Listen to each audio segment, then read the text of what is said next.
Hari ini kita akan kembali melanjutkan pembahasan kita mengenai spiritual dryness Today we'll return to our discussion on spiritual dryness. di dalam aspek yang lain. Mari kita sama-sama membuka Efesus pasal yang keempat. From another aspect, we will turn to Ephesians chapter 4. Efesus pasal yang keempat ayat yang ke-15 sampai 16. Ephesians chapter 4 verses 15 to 16. Ephesians chapter 4 verse 15 to 16. Kalau sudah dapat saya akan bacakan di dalam Alkitab saya, saudara bisa ikuti di dalam kitab suci masing-masing. If you have turned there, I will read it from my own Bible and you can follow along.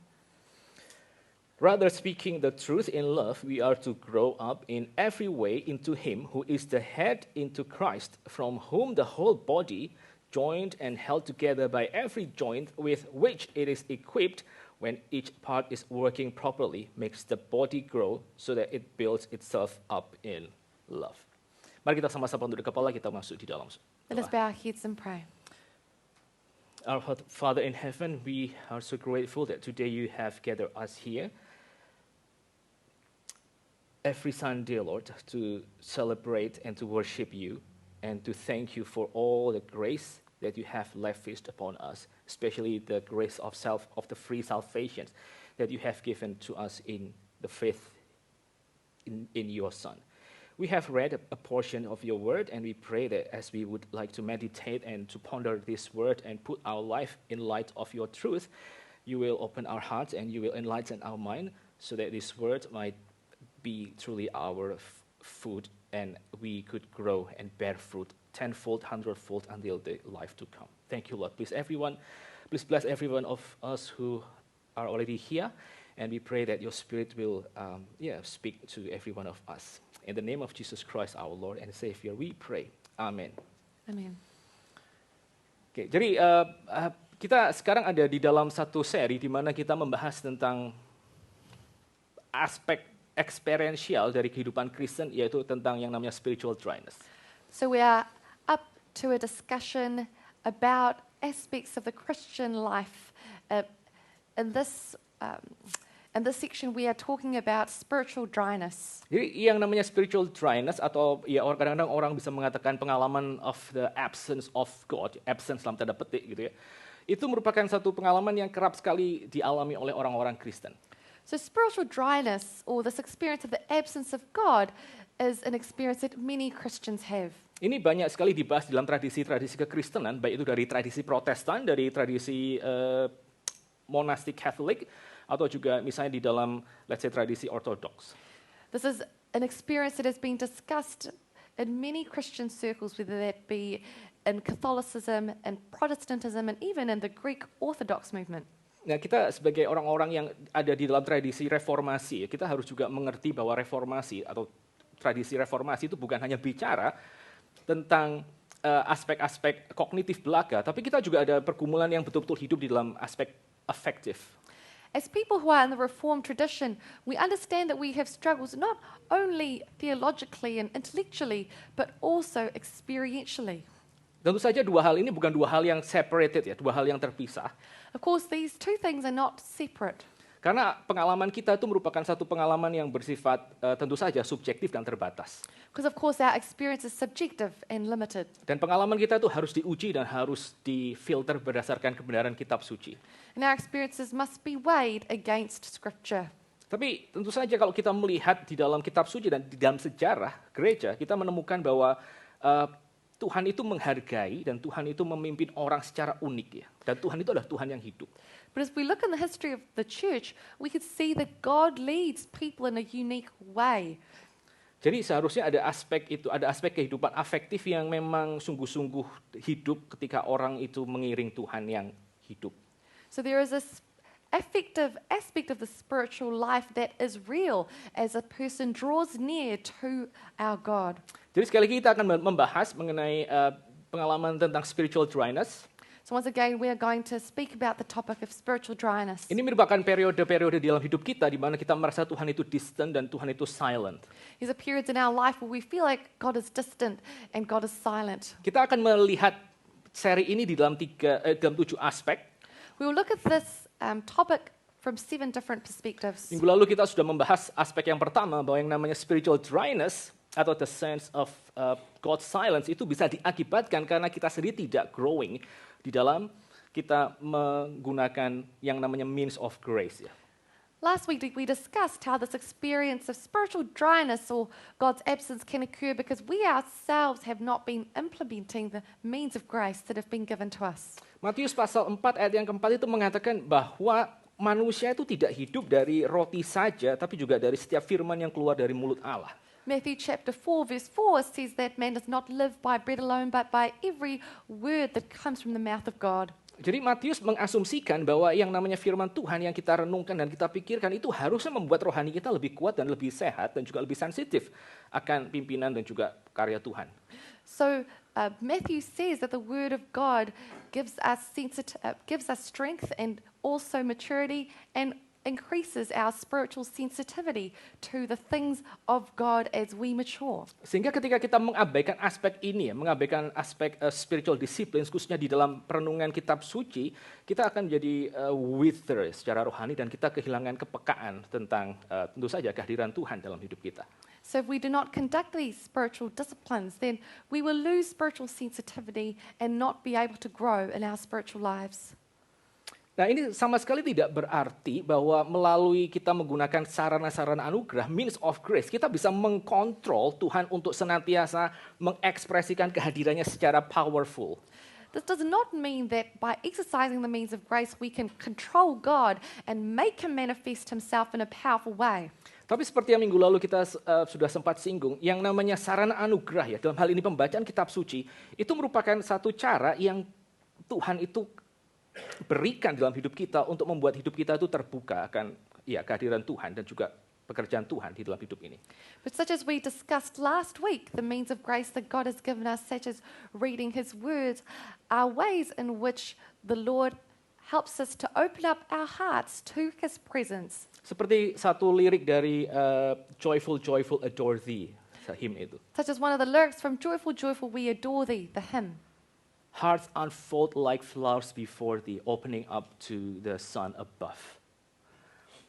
Seperti hati yang kemudian terbuka kepada Tuhan, layaknya bunga yang mekar memandang matahari. Itu adalah yang namanya sikap kita ketika kita menggunakan means of grace. That is our attitude as we exercise means of grace.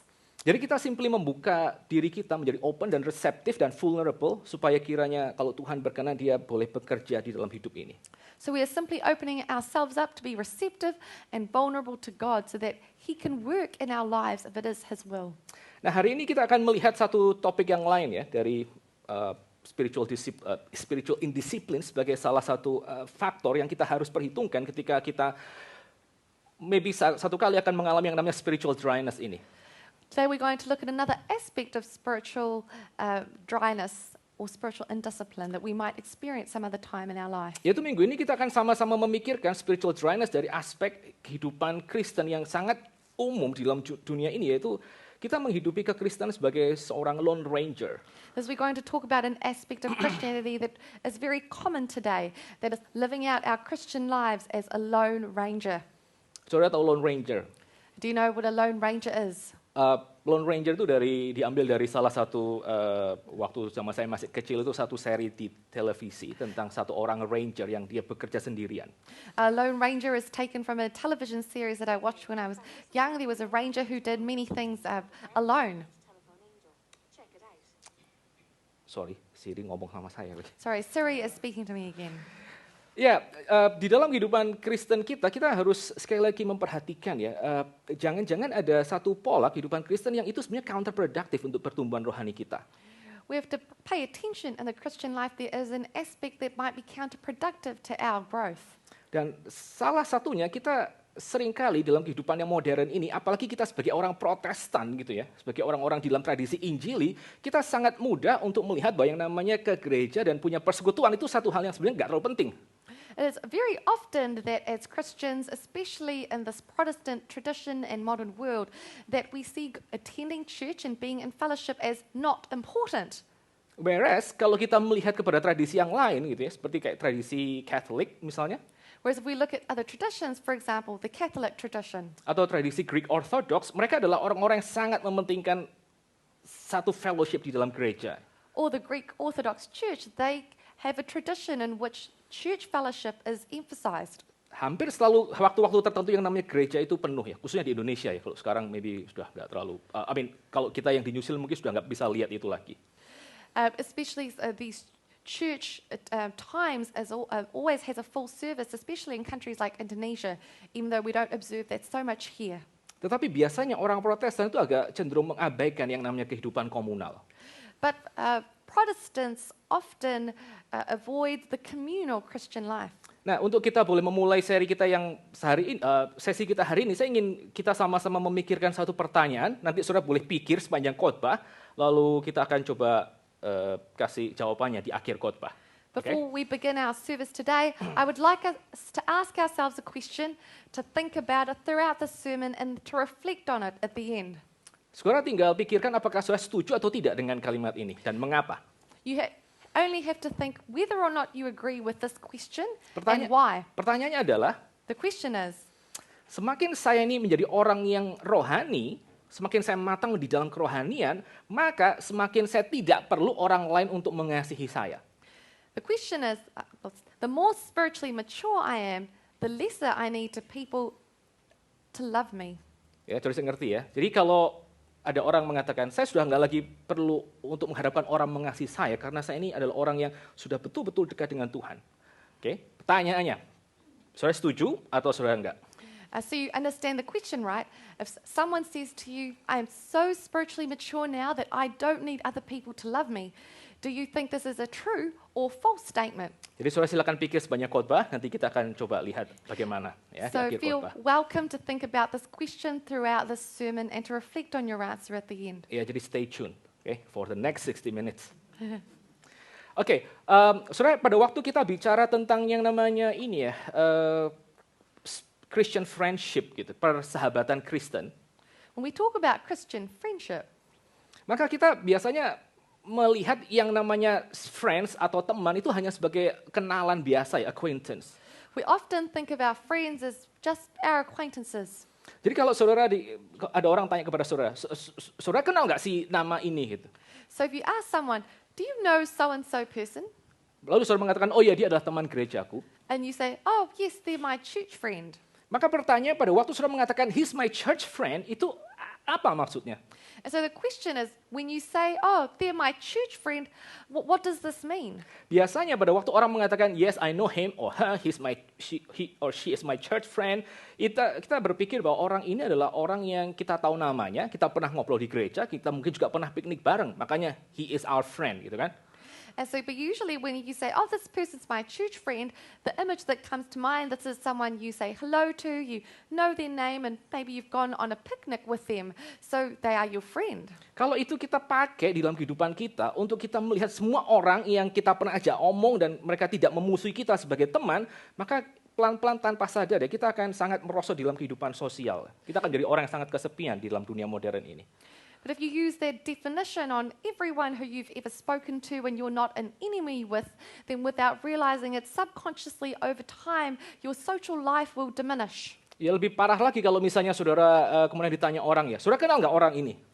Even worse, if you were asked, do you know this person? Oh ya, he's my one of my Facebook friends itu ya. Dia kasih jempol ke saya gitu. Yes, they're my Facebook friend. They like my photos. Ya, kita melihat bersama-sama di dalam dunia ini yang namanya persahabatan itu semakin lama semakin dianggap tidak penting ya. Bisa digantikan dengan virtual friendship. So you can see in this world, friendship is becoming less and less important and is replaced by online friendship. Tapi kalau saudara melihat di dalam sejarah gereja, maka orang-orang yang sangat dipakai Tuhan itu adalah orang-orang yang sangat mementingkan yang namanya friendship. But if you see in the history of Christianity, people who have been used powerfully by God are also people who have emphasized friendship. Jadi di dalam abad yang ke-12 ada satu orang biarawan yang bernama Eldred of Rievaulx, kalau saya nggak salah ngomong. So in the 12th century, there was a priest or monk called Eldred of Rievaulx. Dan dia menulis satu buku yang berjudul On Spiritual Friendship. He wrote a book called On Spiritual Friendship. Nah, di dalam buku tersebut dia membagi yang namanya friendship itu menjadi 3 bagian. So in this book, he divides friendship into 3 different types. Pertama adalah yang disebut sebagai carnal friendship ya. And there is a type of friendship he calls carnal friendship, persahabatan yang bersifat kedagingan. a friendship with a fleshly characteristic. Jadi di dalam model yang pertama ini, kalau orang bersahabat di dalam level yang pertama, mereka adalah orang-orang yang akan punya teman, tapi sama-sama untuk ngaco gitu ya. So in this level of friendship, yes, you have friends, but you are friends together to do bad deeds. Yang kedua adalah yang disebut sebagai worldly friendship, And the second is called worldly friendship, di mana orang itu berkumpul untuk mereka boleh mencapai satu tujuan bersama, where you gather together to achieve a goal, yang pokoknya bukan dosa gitu ya. and that is not sinful. Jadi kalau saudara pergi berdua dengan saudara punya teman, lalu akhirnya mancing sama-sama, yaitu mungkin kalau menurut si Alred Revo ini disebut sebagai worldly friendship. So for example, if you have a friend and you go fishing together, this might be what Aldred of Ribot says as worldly friendship. Dan saudara bisa punya yang namanya worldly friendship dengan siapapun. You can have worldly friendship with anyone. Tapi yang ketiga, menurut si biarawan ini, persahabatan yang paling penting itu disebut sebagai spiritual friendship. But third, according to this monk, is spiritual friendship. Di mana di dalam spiritual friendship, maka orang itu betul-betul punya seorang sahabat di mana mereka bisa sharing tentang dan menolong satu sama lain untuk masing-masing boleh bertumbuh mengasihi Tuhan. As it's a spiritual friendship, people have friends who are able to help them grow in their spiritual life. Dan semakin orang punya spiritual friends, ya, semakin orang punya namanya spiritual conversation dalam hidupnya, maka orang ini akan lebih mudah untuk dia bisa sense betul Tuhan hadir di dalam hidup saya. And the more people have spiritual friends and they have these spiritual conversations, the more they're able to sense the presence of God in their lives. Sama seperti begini ya saudara. Such as in this way. Kalau saudara di dalam hidup ini, saudara sama sekali mungkin sangat jarang menerima berkat fisik gitu ya. If in this life you very rarely receive physical blessings, Katakanlah mungkin gaji juga tidak cukup, maybe you don't get paid enough, anak-anak kita juga kekurangan makan, our children don't have enough food, tidak bisa beli baju dan seterusnya. you can't buy clothes and so on and so forth. Kita mungkin akan dengan sangat mudah mengatakan, mungkin Tuhan tidak mengasihi saya. Maybe we might easily say, oh, God doesn't love me. Demikian juga di dalam urusan-urusan rohani seperti ini. And this happens similarly in spiritual matters. Waktu orang itu tidak punya spiritual friends dan tidak ada spiritual conversations, dia akan lebih mudah untuk mengatakan, saya nggak bisa lihat ada yang namanya kehadiran Tuhan dalam hidup saya. Karena tidak ada orang Kristen yang lain yang hadir secara signifikan di dalam hidup saya. And this happens as our spiritual life, that we can feel that we can't feel the presence of God if we have no spiritual friends because there is no one around us reminding us of this thing. Jadi hari ini kita akan sama-sama memikirkan ya mengenai kenapa yang namanya spiritual friendship itu sekali lagi perlu. So today we will think about once again, why is spiritual friendship important? Kita akan bahas ini dalam 3 poin. We'll talk about this in 3 points. Poin yang pertama, secara teologis, maka yang namanya hidup tanpa spiritual friends itu adalah satu hidup yang berlawanan dengan prinsip kitab suci. So firstly, theologically, not having spiritual friends is something that is against our teaching. Yang kedua, secara sosial, orang yang tidak punya spiritual friends itu akan lebih mudah untuk mengikuti cara hidup dunia yang berdosa. Secondly, without spiritual friends, our lives will be overwhelmed by the patterns of the sinful world. Lalu yang ketiga, kita akan sama-sama melihat bahwa secara eksistensial, tanpa yang namanya spiritual friends, maka kita tidak mungkin bisa bertumbuh dengan sehat dan kita tidak bisa mengalami sukacita yang penuh. And thirdly, without spiritual friends, we are unable to grow well and have full joy in the Lord. Oke ya, poin pertama ya. Secara teologi kita akan hidup berlawanan dengan prinsip kitab suci kalau kita tidak punya yang namanya spiritual friends. So firstly, theologically, we are living against Christian principles if we do not have spiritual friends. Saudara, kalau saudara melihat di dalam seluruh kitab suci, maka saudara akan menemukan bahwa selain the persons of God, maka karakter yang lain yang sangat penting itu adalah umat Allah. If you look throughout the Bible, other than the person of God, the important character is the people of God. Jadi kalau saudara membaca dari Kejadian sampai dengan Wahyu, maka kita melihat ya bagaimana yang namanya umat Tuhan itu merupakan satu entity yang itu tidak bisa dihapuskan di dalam kitab suci. If you read from Genesis to Revelation, the character of the people of God is not something you can erase from Scripture. Tuhan itu berkali-kali menyelamatkan umatnya. God saves his people time and time again. Tuhan itu dia berkali-kali dia mengeluarkan umatnya dari berbagai macam kesulitan. God delivers his people from multiple difficult Dan situations. Tuhan itu dengan setia dia berjalan bersama dengan umatnya. And God faithfully walks with his people. Kata yang paling penting itu ya, umat Tuhan itu. Itu berarti sekumpulan orang yang mereka berjalan bersama-sama. The most important phrase is the people of God. This means that they are people who are walking together in the Lord. Nah, John Calvin itu satu reformer yang sangat besar, itu mengatakan bahwa orang Kristen itu harus memperlakukan satu sama lain, harus memperlakukan temannya, itu sama seperti Tuhan memperlakukan umatnya. John Calvin, who is a giant of the Reformation, states that Christian people should reflect the way that God relates to his people in their friendships. Apalagi kalau saudara melihat apa yang dikerjakan oleh Tuhan Yesus di dalam hidupnya. Especially if you see what Jesus Christ does in his life. Tuhan Yesus itu adalah Allah sendiri yang dia berinkarnasi sebagai manusia. The Lord Jesus is God himself who came incarnated in human flesh. Lalu pada waktu dia melayani, maka dia mengumpulkannya yang 12 orang. And during the time that he served, he gathered 12 disciples. Di mana dia tinggal bersama-sama dengan mereka dan dia secara khusus memiliki 3 orang lain yang lebih dekat di dalam kehidupannya. Where he lived with them and he purposefully had 3 friends who were even closer to him. Bahkan ketika Tuhan Yesus itu bergumul di dalam taman Getsemani, maka dia memutuskan untuk tidak bergumul sendirian. In fact, when Jesus was struggling in the Garden of Gethsemane, he intentionally did not struggle on his own. Dia membawa 3 orang yaitu Yohanes, Yakobus dan juga Petrus. He brought 3 friends, that is Peter, John, and James. Padahal apa? Sekali lagi, he is God incarnate gitu. Dia adalah Allah yang menjadi manusia. Tetapi di dalam kemanusiaannya, dia tahu bahwa dia perlu untuk menyertakan orang-orang lain di dalam pergumulan yang sangat berat tersebut. But he is God incarnate himself. But even he recognized that he needed to invite friends to struggle with him in this difficult situation. Apalagi saudara dan saya gitu kan. And even more with us. Kalau saudara melihat satu parables yang diceritakan Tuhan Yesus ya tentang domba yang hilang. If you know the parable of the missing sheep. Domba yang hilang itu ketika dia ditemukan, dia dibawa oleh gembalanya kembali pulang. When the lost sheep was found, the shepherd took him home. Dan asumsinya apa? Asumsinya adalah domba yang hilang itu akan dikembalikan kepada 99 domba yang lain. And what is the assumption? That this one lost sheep would be returned to the 99 other sheep. Supaya domba itu tidak lagi hilang. So that this sheep is no longer lost. Di dalam kisah domba yang hilang itu kita punya satu kita bisa lihat ada satu implikasi ya. Yang namanya menjadi sendirian itu dekat sekali dengan yang namanya menjadi hilang. So we'll see in this parable that being on your own, being alone is parallel and very close to being lost. Kalau saudara lihat yang kehidupan giant yang lain seperti Paulus. If you see the life of other apostles like Paul, Paulus ini dia orang yang luar biasa besarnya.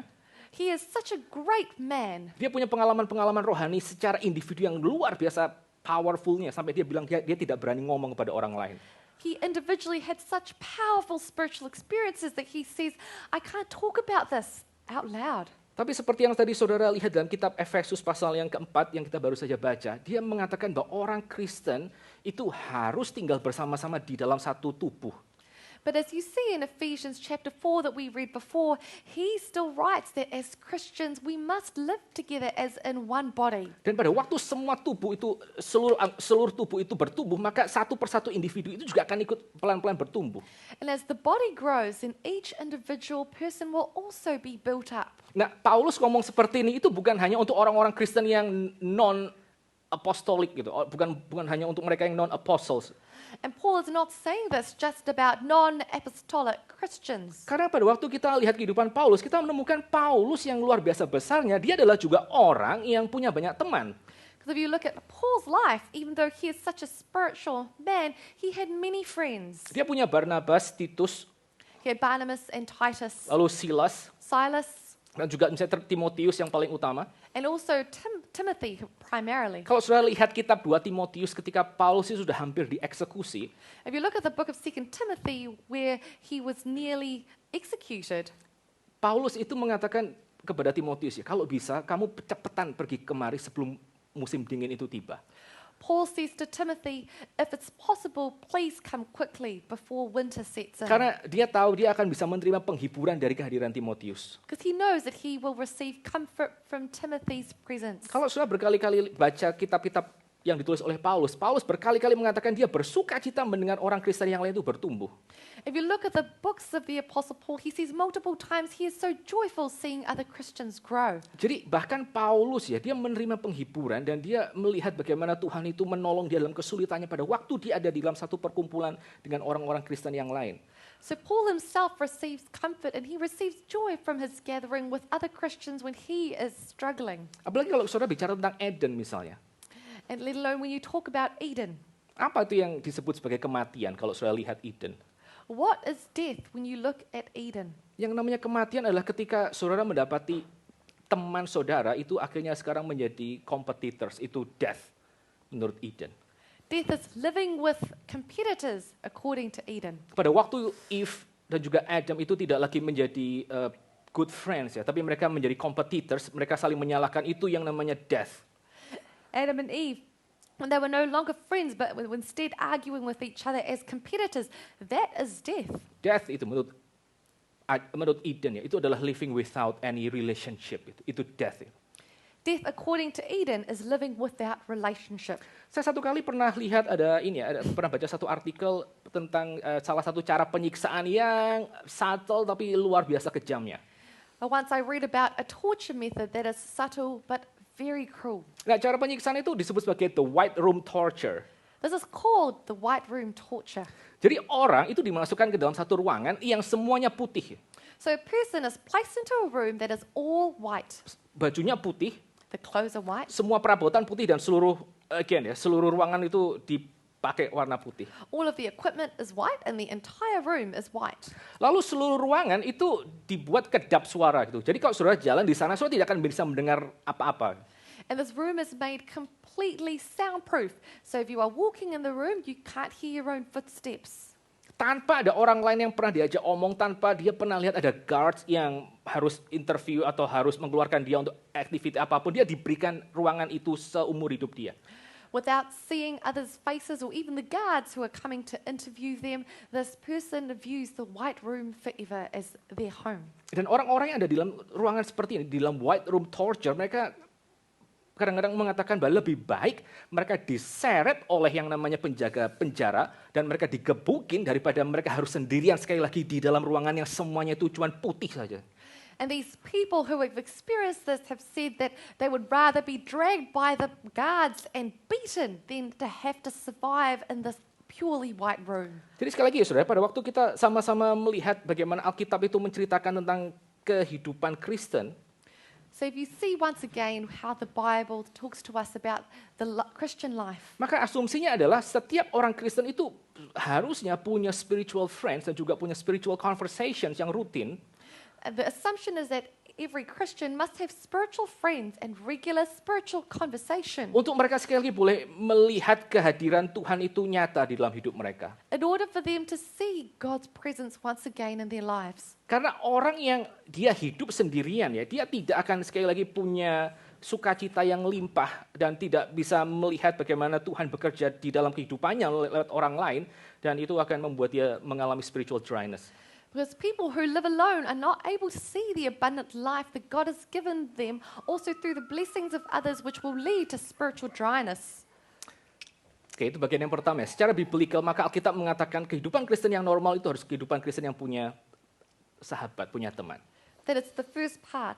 The Bible says that the normal Christian life is a life that must be lived in spiritual friendship. Lalu bagian yang kedua, secara sosial ya, tanpa orang itu punya yang namanya spiritual friends, maka hidup kita sebagai orang Kristen itu akan lebih mudah dibentuk oleh cara pikir dunia. And secondly, socially, without spiritual friends, our lives will be much more likely to be shaped by worldly influences. Di dalam 1 Korintus pasal yang ke-15 ayat yang ke-33, Paulus itu mengatakan bahwa persahabatan yang buruk itu akan merusak karakter yang baik. In 1 Corinthians 15 verse 33, the Apostle Paul says that bad friendship corrupts good character. Waktu saya masih kecil ya, saya itu punya sampai sekarang juga punya sih. Waktu saya kecil saya tuh sering main dengan sepupu-sepupu saya. When I was a child, I often played with my cousins. Lalu mereka diberikan les piano gitu, les organ. They were given piano lessons. Saya pernah satu kali ditawari oleh orang tua saya, kamu mau nggak les piano? Once my parents asked me, "Do you want to learn piano?" Langsung saya bilang, nggak usah gitu ya. I said, "Oh, no, thank you." Ya betul-betul saya nggak mau main piano. I truly did not want to play piano. Karena apa? Why? Karena waktu kecil saya pikir yang namanya main piano itu adalah mainan perempuan, mainan anak perempuan. Because when I was young, I thought that playing piano was a feminine thing. Only girls did that. Satu kelas itu yang les piano cuma yang perempuan. The entire class was filled with only female pupils, Lalu sepupu-sepupu saya kebanyakan perempuan, mereka yang les piano. and most of my cousins were female, and they were the ones who played piano. Jadi karena saya tinggal di dalam situasi yang seperti itu, maka saya nggak bisa ngerti kenapa laki-laki mesti main piano. Because I lived in this situation, I couldn't understand why must boys learn to play piano. Karena teman-teman saya yang laki, mereka kalau main musik itu paling cuma gitar, itu the best male musical instrument gitu dalam musik kecil. Because all of my male friends, the only instrument that they played was the guitar. So that was the best male instrument. Mereka tidak ada yang belajar violin, None of them learnt the violin. sebaliknya mereka latihan violence, gitu. In fact, they practiced violence Karate, instead. taekwondo dan segala macam itu mereka latihan. Tapi tidak ada yang main piano. They practiced, karate and taekwondo, but none of them played piano. Sehingga pada waktu saya hari itu ditawari ya, mau main piano nggak? Totally no. Gitu. So that day when they offered, "Do you want to play piano?" I said, "Totally no." Ya hari ini saya nyesel gitu kan. And today I regret it. Mati nggak bisa main piano. Gitu. Oh, I wish I could play piano. Itu satu hal yang ya sampai saya pikir saya rugi itu, betul-betul rugi. I truly feel that I missed out. Karena ada begitu banyak hal yang indah sebagai orang Kristen yang kita bisa nikmati kalau kita bisa main instrumen. Because there are many beautiful things that we can enjoy as Christians when we are able to play a musical instrument. Nah, soal bayangkan ya, itu hanya di dalam area orang itu ditawari untuk main satu alat musik. Imagine that is only in the area of someone being offered to play an instrument. Cara pikir orang lain itu membuat kita berpikir hal yang sama kalau kita tidak hati-hati. The way that other people think will begin to change our minds if we are not careful. Apalagi kita yang hidup di dalam negara ini ya, yang sudah masuk ke dalam post-Christian era. Especially those of us now who have entered into a post-Christian era in the culture. Maka kalau kita tidak berhati-hati, kita juga bisa punya pattern yang sama dan cara pikir yang sama seperti orang-orang yang sudah masuk ke dalam post-Christian era tersebut. If we are not careful, we are going to end up with the same thoughts and attitudes as people who live in this post-Christian era. Saya seringkali kalau saya ketemu dengan orang yang mereka baru move ke New Zealand. Very often when I meet with people who've moved to New Zealand, Ya kebanyakan orang mengatakan, waduh ini negara enak banget ya. and often people say, "Oh, this is such a nice country. Kayaknya orang-orangnya juga semuanya santai gitu, Seems like the people are very chilled out, relax. very relaxed. Mau pasang internet gak usah cepet-cepet, nanti bisa tunggu 2-3 minggu lagi baru pasang. You don't need internet. We'll put it up for you in 2 or 3 weeks." Ya, pengalaman pribadi. This is my personal experience. Ya saya ngerti ya, orang mungkin menikmati kehidupan yang relatif lebih tenang. So I understand people are probably enjoying a more relaxed life. Tapi satu hal yang kita perlu perhatikan, kehidupan yang lebih tenang itu bukan hanya akan mempengaruhi saudara di dalam misalnya cara saudara bekerja di kantor. We have to pay attention. A more peaceful lifestyle is not just something that affects you at your work at the office. Tapi juga termasuk akan mempengaruhi bagaimana saudara melihat ya kepentingan iman Kristen di dalam hidup saudara. Itu kalau tidak hati-hati, saudara juga akan ikutan relax untuk mengikut Tuhan. But it will also influence the way that you feel that Christian faith is important in your life. If you are not careful, it would become less important to you. Apalagi kalau saudara tidak punya komunitas Kristen yang betul-betul bisa scaffolding kerohanian saudara, Especially if you don't have a Christian community that can scaffold your Christian life. itu betul-betul orang akan gonski betul-betul dari gereja. Truly, that these people will completely leave the church. Banyak orang-orang di Indonesia yang orang-orang Indonesia yang pada waktu mereka itu tinggal di Indonesia itu mereka sangat zealous ya, sangat zealous untuk melayani Tuhan di gereja. Many Indonesian people, when they are in Indonesia, are so zealous in serving the Lord at church. Begitu pindah ke luar negeri misalnya ke Australia, New Zealand atau Amerika itu gone. Sama sekali sudah tidak pernah muncul lagi. As soon as they moved overseas to Australia, New Zealand, or the US, they completely lose that. Karena apa? Karena pada waktu kita tuh hanya tinggal seorang diri, maka akan lebih gampang kita tuh dibentuk oleh cara pikir dunia Why? tanpa kita sadari. Because when we are alone, we are much more easily influenced by our environment. Kalau saudara memperhatikan ya, di dalam 12 pengakuan iman rasuli yang kita miliki, If you pay attention to the 12 statements in our Apostles' di Creed, bagian terakhir itu ada satu kalimat pengakuan iman ya. Again ya, ini confession of faith.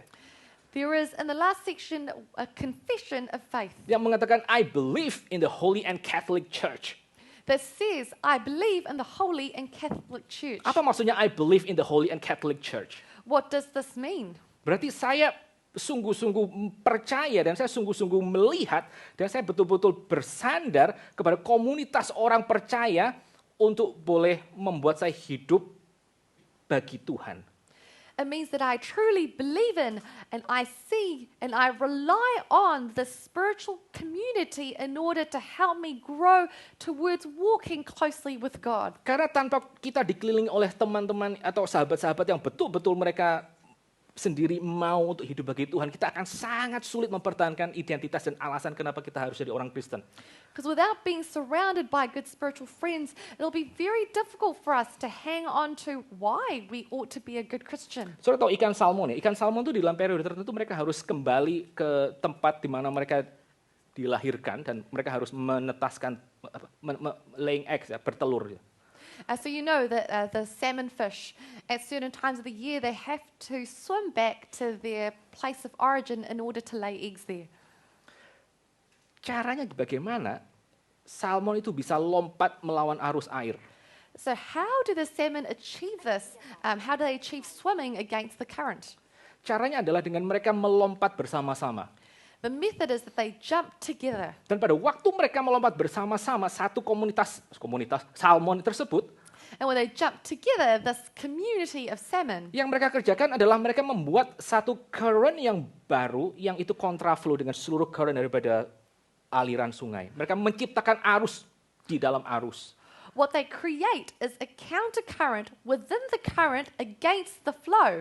Karena satu salmon sendiri yang lompat, dia mungkin sekali akan mati. Because one salmon jumping by themselves is very likely to die. Tapi kalau dia lompat bersama-sama, meskipun mungkin terakhir dia ketemu sama the big teddy bear, But if you jump together, even though ultimately they might meet a big bear, tapi mungkin salmon di belakangnya ketika ikut lompat di dalam arus yang dia buat itu mungkin masih akan selamat dan masih bisa bertelur dan memelihara komunitas salmon tersebut. the salmon behind them, even if they jump up and see this, they might still have the opportunity to lay their eggs as they go in this countercurrent. Jadi yang namanya gereja, komunitas orang percaya punya sahabat-sahabat Kristen itu sangat penting, saudara. So the community of believers, having spiritual friends is incredibly Karena ini important. merupakan sarana anugerah ya yang Tuhan itu berikan untuk orang itu tetap ada di dalam panggilannya dengan setia. Because this is a means of grace that God has given us to help us continue to be faithful in our calling. Yang namanya local church itu merupakan satu gerakan counter culture The local church is a countercultural movement oleh orang-orang yang sama-sama percaya bahwa dunia ini adalah dunia milik Bapa. for people who believe that this is a world that belongs to our Father. Dan saya akan hidup setia sebagai anak-anak yang Dia sudah tebus. And I'm going to live faithfully as children who have been redeemed by God. Ya, saya akan menjadi salmon bagi sesama saya. I'll become salmon with those around me Untuk orang lain juga boleh makin bertumbuh. so that others may also grow. Satu kali saya tuh pernah kerja di Lebanese charcoal chicken lah. There was once where I worked at the Lebanese charcoal chicken. Kerja sama orang-orang Lebanese, semua ngomong Arab. They're all Lebanese people. They're all speaking Arabic. Ya, saya cuma tahu dua hal lah, yalah sama walah. I only knew two words, yalla and walla. Ya, kalau udah cepetan itu, yalah gitu. If they say quickly to me, they go, yalla, yalla. Gitu ya. Lalu job desk saya di sana adalah saya jadi orang yang nge-grill chicken itu. And my job there was I was the person grilling the chicken. Saya satu-satunya orang yang bukan Mid Eastern ya, tapi saya mesti nge-grill Lebanese chicken. So I was the only non-Middle Eastern person, but I was the one grilling all the chicken. Jadi satu skewer besar itu bisa diisi 5-6 ayam utuh. So one big skewer could fit up to 6 whole chickens. Saya harus kerja dengan 4 skewers. So I work with 4 skewers at a time, Dan kadang-kadang itu harus diatur mana atas mana bawah ya. Saya mesti pindahin satu-satu secara manual. and I have to organize which skewer goes on top and bottom and move them manually. Jadi saya banyak sekali itu ya harus kerja dengan charcoal ya, dengan bara api itu. So I had to work with charcoal a lot. Kadang-kadang kalau pas lagi sepi saya lumayan suka itu main dengan charcoal itu. And sometimes when it was quiet, I like to play with the charcoal. Kadang-kadang ada satu charcoal yang dia sudah tinggal ukurannya sudah sangat kecil ya, sudah banyak sekali terbakar. Sometimes there's a charcoal that's a very small piece left, had been burnt much. Sebentar lagi dia akan mati. It will go out in a bit. Ada 2 cara untuk menghidupkan apinya. There are 2 ways to stimulate the fire again. Ya, di toko tempat saya kita pakai namanya hair dryer. So at my shop, we can use a hairdryer. Jadi satu charcoal udah hampir mati langsung disemprot dengan hair dryer. So this one charcoal piece that's about to go out, we will blow the hairdryer on it, Langsung menyala sebentar. Buf. and it will come alight again. Tapi ada cara kedua, But there is a second method. yaitu charcoal yang sudah hampir mati tadi yang ukurannya tinggal kecil, yang masih ada nyala baranya merah itu. That this small piece of charcoal that has nearly gone out but still has a small glow to it. Di atasnya kita tumpuk charcoal yang lain. On top of it, we can put other pieces of charcoal. Dan pada waktu charcoal yang satu itu ditumpuk dengan charcoal yang lain yang baru, And when this piece of charcoal is covered by all the other pieces of charcoal, nggak usah disemprot dengan itu, nggak usah ditembak dengan hair dryer. you don't need to shoot the blow dryer at it anymore. Biarin aja. Just leave it. Nanti pelan-pelan beberapa menit itu semua akan nyala lagi. And slowly, after a few minutes, it would all come alight again. Kita tidak bisa ya terus-menerusan menyala dengan seorang diri. We cannot continue to be on fire alone. Kita perlu orang lain untuk kita boleh hidup bagi Tuhan. We need other Christians that we can continue to live for God. Untuk kita tidak terseret dengan zaman ini. In order for us to not be dragged away by this day and age. Pertumbuhan rohani kita sekali lagi itu juga tergantung kepada orang lain di sekitar kita. Apakah mereka bertumbuh atau tidak. Our spiritual growth is once again also tied into the spiritual growth of those around us. Saya kutip C.S. Lewis tentang friendship. I'd like to quote C.S. Lewis about friendship. Saya miss bagian ini ya waktu saya baca Screwtape Letters itu. I missed this part when I read the Screwtape Letters. Jadi C.S. Lewis itu menulis kisah tentang satu setan senior yang dia kasih satu mentoring kepada setan junior bagaimana menjatuhkan orang Kristen. So C.S. Lewis writes this book about a senior demon who is giving advice to a junior demon on how to cause Christians to fall. Dan C.S. Lewis itu mengatakan hal ini. And C.S. Lewis says this. Do you realize that if a man can't be cured of his church going, the next best thing to send him all over the neighborhood the next best thing is to send him all over the neighborhood looking for the church that suits him. Saya terjemahkan ya. Apakah kamu menyadari kalau kita tidak bisa menghalangi orang itu datang ke gereja, kata si setan senior Screwtape kepada Wormwood si juniornya, kalau kita tidak bisa menghalangi orang Kristen itu untuk selalu datang ke gereja, kita tidak bisa menstop dia datang ke gereja, maka cara paling baik berikutnya adalah kita bikin orang itu untuk tidak bisa tinggal dalam satu gereja dan biar dia mencolok-mencolok gereja-gereja yang lain gitu. Church shopping. Itu cara untuk menghentikan orang Kristen melayani Tuhan. Church shopping. That is a way to prevent Christians from serving God. By the way, saya akhirnya teringat dengan kutipan ini ketika saya kemarin ikut professional Bible study. I was reminded of this quote when I attended the professional Bible study last week. Lalu Vinka mention bagian ini. And Vika mentioned this section. Dan saya lagi sadar, saya tuh nggak bisa kayak nampung seluruh kebenaran itu sendirian. And I realized, yes, I can't contain all of this truth on my own. Kebenaran yang saya tahu itu mungkin satu kali akan saya lupakan karena saya anggap mungkin sudah tidak relevan. The truth that I think I know, I might forget one day because I don't think it's relevant anymore. Tapi di dalam komunitas Kristen kita bisa saling menguatkan dan juga mengingatkan satu sama lain. But at a church community, we can strengthen one another and remind one another. Satu story yang ditulis oleh John Bunyan ya, Pilgrim's Progress. A story that is written by John Bunyan called The Pilgrim's Progress. Ada satu orang karakter yang bernama The Christian. There is a character called the Christian. Kalau saudara pernah baca Pilgrim's Progress, perjalanan seorang musafir, saudara akan melihat bahwa yang namanya si Kristen ini, dia pada waktu pergi menuju kepada Celestial City, dia tidak bisa kerjakan sendirian. You will read in this book, The Pilgrim's Progress, that when Christian is going on his journey towards the celestial city, he cannot accomplish this alone. Dia perlu ketemu dengan the evangelist He has to meet the evangelist, yang menunjukkan kepada dia itu ya, salib Kristus di mana seluruh bebannya itu bisa lepas. who shows him the cross of Christ that lifts all of his burdens off him. Pada waktu si Kristen ini dia masuk ke dalam satu kota yang luar biasa indahnya yang disebut sebagai the Vanity Fair, When Christian enters into a beautiful town called Vanity Fair, dan dia digoda untuk tinggal di dalam kota itu dan tidak usah lagi melanjutkan perjalanan dan menikmati semua kenikmatan duniawi. he was tempted to live in this town and to forget about his journey and to just enjoy his life in this place. Maka cara si Kristen ini dia tetap menjadi Kristen dan tetap melanjutkan perjalanannya adalah karena pada waktu di dalam Vanity Fair dia punya satu orang teman. The way that Christian remained strong to continue on his journey is because when he was in this town, he had a friend with him. Dan teman itu bernama Faithful. And this friend is named Faithful. Setelah dia lewat dari Vanity Fair, maka dia punya satu orang rekan lagi. After he moves on from Vanity Fair, he meets another friend. Yaitu adalah Hopeful. Dan karena temannya si Hopeful ini dia akhirnya bisa sampai ke Celestial City.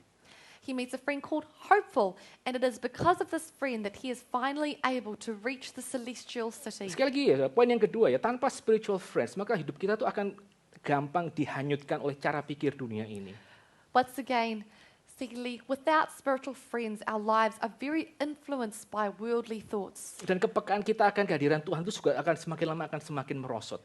And our sensitivity towards the presence of God is going to diminish more and more with time. Kalau saudara mengingat khotbah yang Paskah kemarin, If you remember the Easter sermon the other day, maka salah satu alasan kenapa kita sebagai orang Kristen itu percaya bahwa Kristus itu secara fisik betul-betul sudah bangkit, one of the reasons why we as Christians believe that Jesus was truly resurrected from the dead karena kita melihat ada yang namanya multiple attestation, kesaksian bersama. is because we see that there are multiple attestations or multiple witnesses Dari para murid yang ada di dalam kitab suci, from the apostles who were in the Bible, maupun juga di dalam kaitannya dengan Jewish historian dan juga Roman historian. or even tied in with the Jewish and Roman historians. Multiple attestation itu menguatkan kesaksian bahwa memang Kristus itu hidup. Multiple attestations strengthen the claim that Jesus is alive. Sama di dalam kehidupan kita sebagai orang Kristen ya. Kalau kita sekali lagi ya, kita nggak punya orang-orang yang mereka juga testify kepada kita tentang kekristenan, tentang Injil, tentang pentingnya hidup setia bagi Tuhan, maka again, kita akan lama-lama washed out. Same in our lives as Christians. If we don't have Christian friends who proclaim to us the importance of living faithfully and serving the Lord and walking with Him, then we will gradually become cold in our walk with God. Oke, itu poin yang kedua. Jadi secara sosial, tanpa kita punya kehadiran orang lain, kita akan lebih gampang untuk ikut cara pikir dunia ini. So that is the second point. Without spiritual friends, it is much easier for us to become worldly in our thinking. Lalu kemudian yang ketiga, secara eksistensial, maka tanpa adanya sahabat-sahabat rohani, kita juga tidak akan bisa bertumbuh dan kita tidak bisa mengalami sukacita yang penuh. And thirdly, existentially, without spiritual friends, we are unable to grow well and with full joy. Saudara, pada waktu setelah pasca reformasi, After the Easter Reformation, maka gereja-gereja Lutheran itu mereka semua bergumul. Kenapa gereja mereka itu akhirnya menjadi satu gereja yang semakin lama semakin kering. the Lutheran churches struggled with a question of why their churches were becoming more dry over time. Semua yang dikhotbahkan dari atas mimbar itu benar, tapi kenapa gereja mereka semakin lama mereka juga semakin tidak lagi bergairah untuk hidup bagi Tuhan? Everything that they were teaching from the pulpit was correct, but why were they becoming more and more dry and joyless over time? Lalu orang-orang yang godly di sana mereka mau mengerjakan sekali lagi reformasi. And the godly people there wanted to conduct another reformation. Reformasinya caranya dikerjakan seperti apa? What do they do in the Reformation? Dengan cara mereka bukan lagi ketok-ketok itu ya, bikin surat menantang pimpinan gereja Lutheran.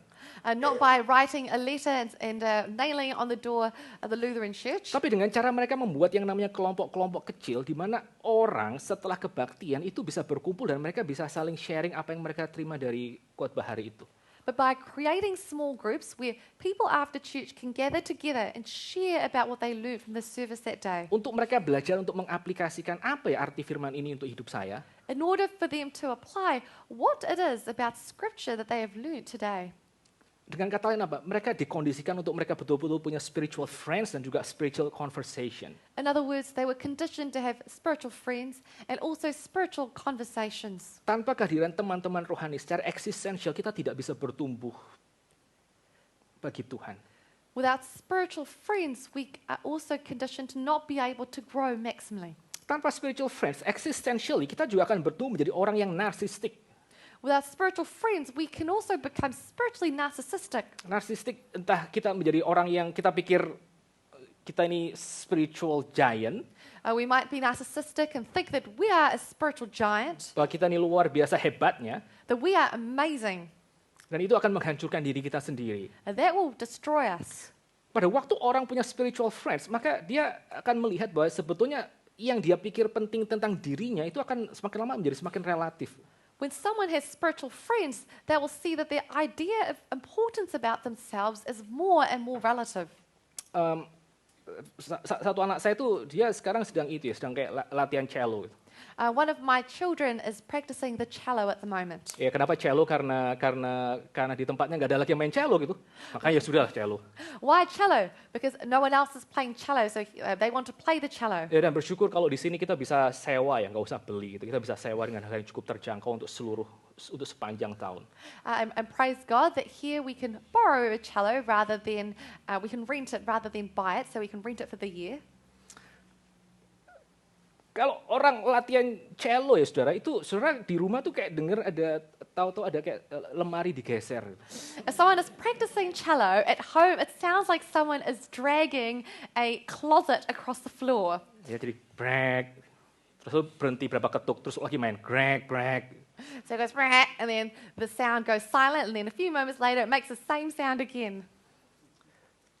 Kalau main cello tuh hanya sendirian, If you play the cello alone, maka orang bisa pikir ini this is the only instrument that matters gitu. the person could think, oh, this is the only instrument that matters. Saya waktu sudah mulai terganggu dengan suara cello ya, anak saya peka gitu. And when I'm starting to be annoyed by the sound of the cello, my child is sensitive. Terus dia bilang, Daddy, ini aku tahu suaranya ini jelek banget sih. And my child says to me, oh, Daddy, I know the sound is not very good. Tapi nanti kalau sudah main sama-sama dengan violin, dengan viola, dengan gitar, dengan apa, nanti jadi bagus. But when you play with the violin and viola and the guitar, it will sound good later. Ya, ternyata memang itu ya, better. Kalau dengar cello bersama dengan seluruh orkestra tuh lain memang jadinya. Indeed, it is better when you hear the cello with the rest of the orchestra. It sounds much improved. Jadi sekali lagi, pada waktu orang itu sendirian, dia tuh bisa kemudian berpikir ya, bahwa dia adalah luar biasa hebatnya atau luar biasa buruknya. So again, if someone is alone by themselves, they can think that they are too great. Or on the other hand, they might think that they are too poor. Tapi sama seperti satu permainan orkestra, maka apa yang menjadi kelemahan kita atau juga menjadi kelebihan kita, itu akan kemudian ditemper oleh satu sama lain. But such as an orchestral music piece, our weaknesses or also our strengths are tempered and encouraged by other members of the orchestra. Satu kali Luther mengatakan seperti ini. There's once that Luther said, Solitude produces melancholy. When we are alone, the worst and saddest things come to mind. We interpret everything in the worst light. Waktu kita ini sendirian, maka kesendirian kita itu akan menghasilkan yang namanya kesedihan, ya, menghasilkan yang namanya depresi. Dan pada waktu kita sendiri dan kita sedih, maka kita akan menginterpretasikan segala sesuatu itu di dalam kegelapan, kata Luther. Ya, makanya sekali lagi ya, pada waktu kita hidup sebagai orang Kristen dan kita ingin untuk menikmati pertumbuhan di dalam hidup kita dan kita ingin untuk sungguh-sungguh memiliki sukacita yang limpah, maka salah satu cara adalah kita memiliki yang namanya spiritual friends. so once again, as we live in our Christian lives and we want to enjoy growth and we would like to be spiritually rich, we must have the spiritual friendship. Kita perlu satu gereja lokal di mana kita bisa tinggal betul-betul di dalamnya. We have to have a spiritual church where we truly dwell in it. Di mana kita bukan hanya sekedar merenungkan firman Tuhan sendirian saja, when we not only meditate on the Word of God ourselves, tapi kita sungguh-sungguh mendengarkan firman Tuhan itu dikotbahkan kepada kita. but we also hear the Word of God preached to us. Nah, di dalam tradisi reformasi ini sangat penting sekali. This is very important in the tradition of the Reformation. Oh, ketika kita merenungkan firman Tuhan sendiri, ya, kita mungkin hanya ada satu resiko di mana kita apa yang kita pikirkan, berkat yang kita dapatkan itu hanya sebetulnya merupakan proyeksi kebutuhan kita. When we meditate on the Word of God ourselves, we can get into the danger of interpreting the Word of God according to our own subjective needs. Di dalam tradisi reformasi, maka mereka sangat menekankan yang namanya objective word yang dikotbahkan kepada kita, karena itu ada sisi objectivity-nya. So in the Reformed tradition, it is very important to have the Word preached to us because there is objectivity in that Word that is preached. Di dalam gereja, kita bisa kadang-kadang juga mendengar pengampunan dosa diucapkan, dikotbahkan. In the church, we also hear of the forgiveness of sins being preached. Kita menguatkan satu sama lain dengan cara kita menyanyikan hymn bersama-sama. We strengthen one another by singing hymns together. Salah satu hal yang kita juga perlu kerjakan ya, pada waktu kita mau hidup secara eksistensial bisa lebih bertumbuh dan lebih penuh dengan kelimpahan, adalah dengan kita belajar melayani. Another way in which we can grow and become existentially more spiritually rich is also through service. Kadang-kadang kita sama sekali tidak bisa menghindari momen-momen di mana kita mengalami spiritual dryness tersebut. Sometimes we can't prevent experiencing spiritual dryness. Tapi kalau kita melayani, khususnya melayani yang personal gitu ya, mengajar terutama atau mengembalakan misalnya. But if we serve, especially in personal areas like teaching or shepherding, pada waktu kita mengalami yang namanya masa-masa kekeringan rohani, when we experience seasons of spiritual dryness, dan kita melihat orang-orang yang kita layani itu mulai satu persatu bertumbuh, we see that others who we are serving are slowly beginning to grow. itu akan sangat menguatkan kita. It truly strengthens us. Karena kita tahu bahwa Tuhan itu sedang pakai kita, meskipun kita secara personal kita mungkin merasa hari ini sepi sekali, ya nggak ada sense kehadiran Tuhan yang saya rasakan. But because we know that God is using us, even though we are spiritually dry, and today we do not feel God's presence. Tapi pada waktu sekali lagi orang yang kita layani itu mereka bertumbuh, bisa hafal Alkitab misalnya. But once again, as others grow in reading the Word, for example, Atau guru-guru sekolah minggu mereka misalnya bisa mendengar kadang-kadang orang tua cerita, anak saya bisa mengulang pelajaran hari ini misalnya. or when Sunday school teachers hear that parents say, my child could recite the lesson today, Atau kadang-kadang mereka anak-anak bisa mengatakan, waktu saya nanti besar saya ingin menjadi Sunday school. or if the children say that Sunday one day school I'd want teacher. to be a Sunday school teacher when I'm older, Maka hal seperti itu akan sangat menguatkan dan menghibur kita di dalam kita ada di dalam spiritual dryness. things like that will comfort and strengthen us when we are in spiritual dryness. Akan menjadi satu sumber sukacita kita. It will become a source of joy. Sama seperti Paulus, dia bersukacita lebih banyak ketika dia mendengar bagaimana orang-orang yang dia layani itu sungguh mengasihi Tuhan. Such as Paul, who rejoices when he hears about the service of those in the church. Apalagi ini ya, apalagi pentingnya orang lain ya di dalam kehidupan Kristen, itu juga terutama kita mungkin bisa rasakan ketika satu kali kelak kita akan ada di dalam pengalaman kita dying. The importance of other people in the Christian church is also something we can feel if in the future we have an experience of dying. Kadang orang di dalam satu momen-momen yang sangat kritikal tersebut ya, selalu defaultnya adalah harus ada orang Kristen yang mendampingi orang yang sedang di dalam jam-jam terakhirnya. Sometimes in critical moments like this, it is a normal Christian practice to have someone with you in your final hours. Karena kita tidak tahu apa yang akan terjadi di dalam benak orang tersebut. Because we do not know what is going to happen in this person's mind. Mungkin dia teringat dosa di masa lalu, Maybe they will remember their past sins. mungkin dia bisa bertanya kenapa Tuhan membiarkan saya seperti ini. Maybe they can ask, God, why have you allowed this to happen? Mungkin dia juga bisa bertanya apakah saya memang betul-betul sudah diselamatkan misalnya. They might also ask, maybe I'm not really saved. Di dalam itu ya jam-jam dying itu kita ada satu resiko ya, orang bisa kemudian direbut sukacitanya di dalam Tuhan ya. Bisa digoncang keyakinan keselamatannya. In these moments of dying, there is a chance that people can lose their assurance of salvation or be shaken in their faith. Tentu saja kita akan terus mengharapkan orang supaya mereka bisa mengingat Injil yang mereka pernah dengar, akan keputusan yang mereka pernah dulu ambil untuk mengikut Tuhan. So we'll continue to remind these people of God's word and of the decision they made to follow Christ. Tapi kadang-kadang dalam kondisi-kondisi tertentu itu sangat susah untuk kita sendiri reflecting tentang Injil ya. Kita perlu orang lain memperkatakannya kepada kita. But sometimes in these difficult moments, it is very difficult for ourselves to reflect upon the word of God. And we need other people to speak those words over us. Apa yang kita satu kali kelak akan alami di dalam jam-jam dying kita itu merupakan satu hal yang kita sendiri harus tahu. Itu adalah satu hal yang normal dalam kehidupan Kristen. Kita perlu orang lain untuk menguatkan kita. What we experience in our dying moments is something we know that we need other Christians to strengthen us. Kita perlu orang lain untuk menghibur kita. We need others to comfort us. Untuk meyakinkan diri kita bahwa kita sudah diampuni. To assure us that we indeed have been forgiven. Di dalam kayak tradisi reformasi ya, khususnya kayak dalam gereja Lutheran itu mereka masih ada tempat untuk orang itu mengaku dosa kepada priest, kepada pendetanya. And the Reformed traditions, such as in some of the Lutheran churches, they still have a confession booth where you can go confess your sins to the priest. Sorry, bukan not Reformed tradition, tapi Reformation tradition. It could be two different things. Reformed Church itu part of the Reformation tradition, but Reformation tradition itu might be itu definitely larger than Reformed Church. So the Reformed Church and the Reformed tradition are different. So the Reformed Church is part of the Reformed tradition, but there are many other things that come under the Reformation tradition. Di dalam kayak gereja Lutheran, mereka masih ada tempat untuk jemaat itu mengaku dosa kepada pastornya. So in the Lutheran churches, they still have places for the congregants to come and confess their sins to the priest. Bukan di dalam pengertian karena pastornya itu punya kuasa untuk absolve dosa dia, untuk mengampuni dosa dia. Not in the understanding that the priest has the power to forgive their sins. Tapi karena ya, I think Luther tahu ya betapa beratnya untuk kita tuh memperkatakan Injil kepada diri kita sendiri.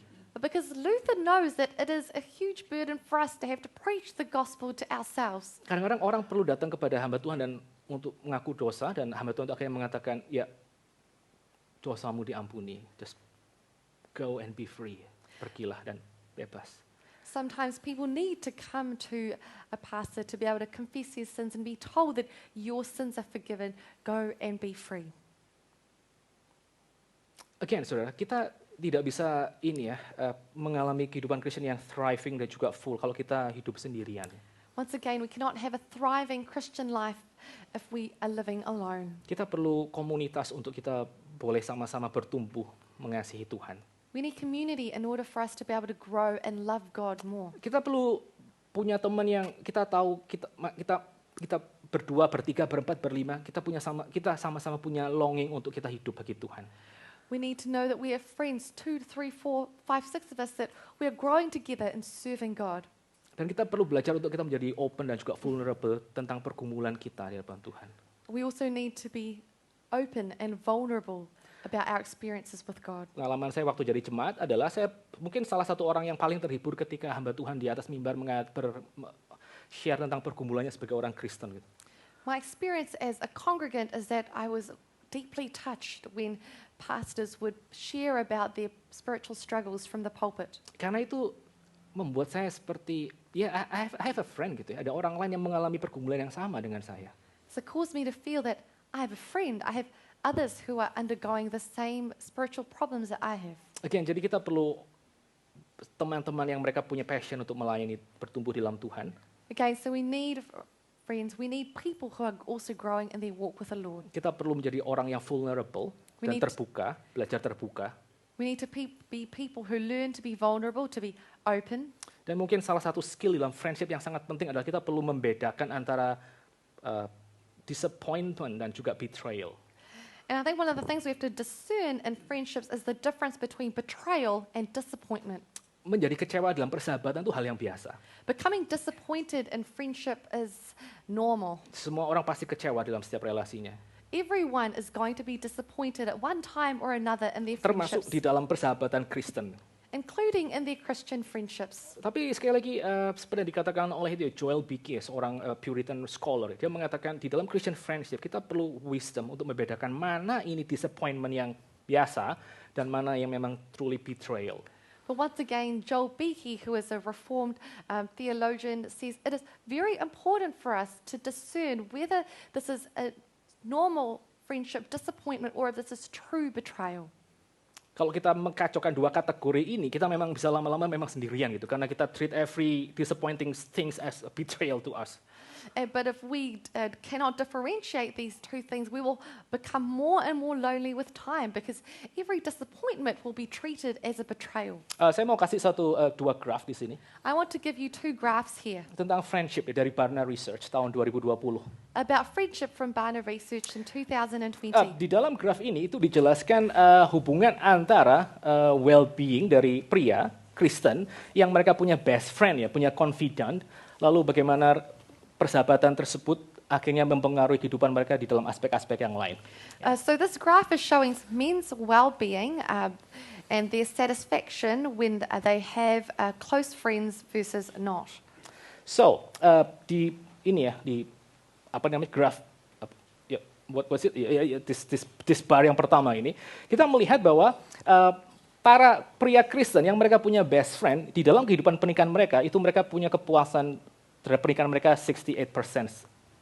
So we see in this first bar that men who have a confidant and have a best friend, they are able to have a satisfied marriage in 68% of cases. Sementara orang yang tidak punya best friend di dalam pernikahan mereka, mereka cenderung lebih rendah kepuasan di dalam pernikahan mereka. Whereas people who do not have a best friend, they score much lower in their satisfaction in their marriage. Lucu ya?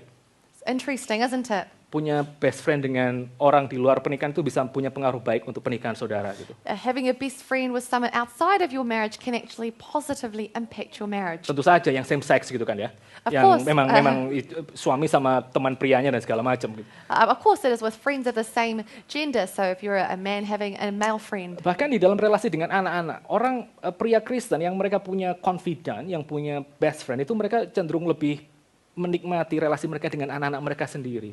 and also in their relationship with their children. So men who have a best friend also have a better relationship with their children. Even kayak di dalam persahabatan secara umum ya, di dalam relasi sosial yang biasa. Orang yang punya best friend itu bisa cenderung lebih enjoying ketemu dengan orang-orang yang baru. Even in their general relationships, men who have a best friend enjoy their other friendships more too. Nah, mumpung sekarang ada anak-anak, sekarang graf yang kedua. And now moving on to the second graph. Tentang intergeneration relationship ya. Punya sahabat dengan orang-orang yang berbeda umur. Dengan anak-anak, dengan orang lebih tua dan segala macam.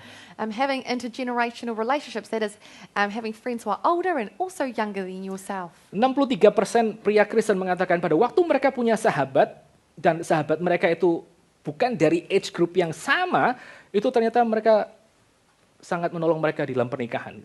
63% of men say that having friends who are of a different age from them has positively impacted their marriage. Jadi sekali lagi ya, our Sunday school children, they are our friends too.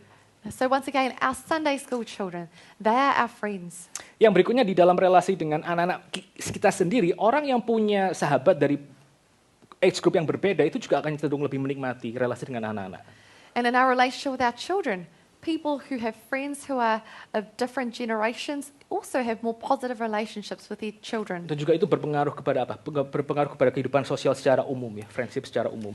And it also impacts on our general social relationships. So again, kita hari ini sudah sama-sama melihat So today we've seen bahayanya orang yang tidak punya Christian friends ya.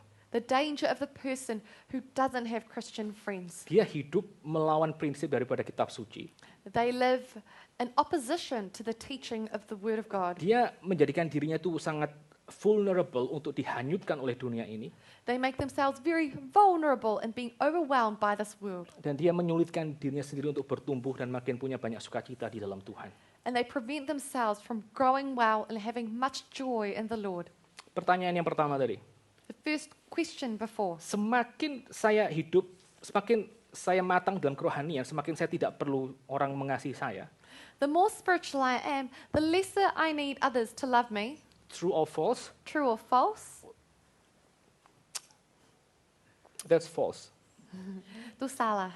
Karena apa? Why? Karena pada waktu orang itu semakin matang secara rohani, asumsinya adalah orang itu sedang hidup di dalam loving relationship dengan his spiritual friends. It's because as someone is spiritually mature, they're already living surrounded by their loving spiritual friends. Kita tidak bisa mature sendirian, we need other people. We cannot mature alone. We need other people. Kalau kita merasa kita spiritually mature, itu adalah karena kita punya komunitas orang-orang yang menyangga, yang scaffolding kerohanian kita. If we feel that we are spiritually mature, it's because we have spiritual friends who are scaffolding us towards maturity. Sekali lagi ya, yang namanya friendship itu ada di dalam jantung kekristenan. So once again, friendship is the heartbeat of Christianity. Allah Tritunggal itu adalah fellowship of divine persons. The Trinity is a fellowship of divine persons. Pada waktu Kristus mati di atas kayu salib, maka dia extending that friendship, that fellowship kepada orang-orang yang mau menerima dia. When Christ died on the cross, he's extending his fellowship to those in him. Dan apa itu yang namanya surga? What is heaven? Yang namanya surga itu merupakan fellowship atau friendship in the utmost sense. Ya. Kita bergaul dengan Tuhan dan kita menikmati friendship in the deepest sense dengan orang-orang Kristen yang nanti kita akan ketemu di sana. Heaven is friendship and fellowship in the ultimate sense. We'll be fellowshipping with God and also with other believers. Again, friendship itu ada di dalam jantung daripada kekristenan. Again, friendship is at the heartbeat of Christianity. Mari kita sama-sama berdoa. Let us pray. Could you read us and pray? Dear Heavenly Father, we praise you for your word. Thank you that you've given us one another and that you've given us your church to be a reflection of your love towards us. Lord, help each one of us to learn to trust our Christian friends, to learn to give ourselves over and to grow in love for one another.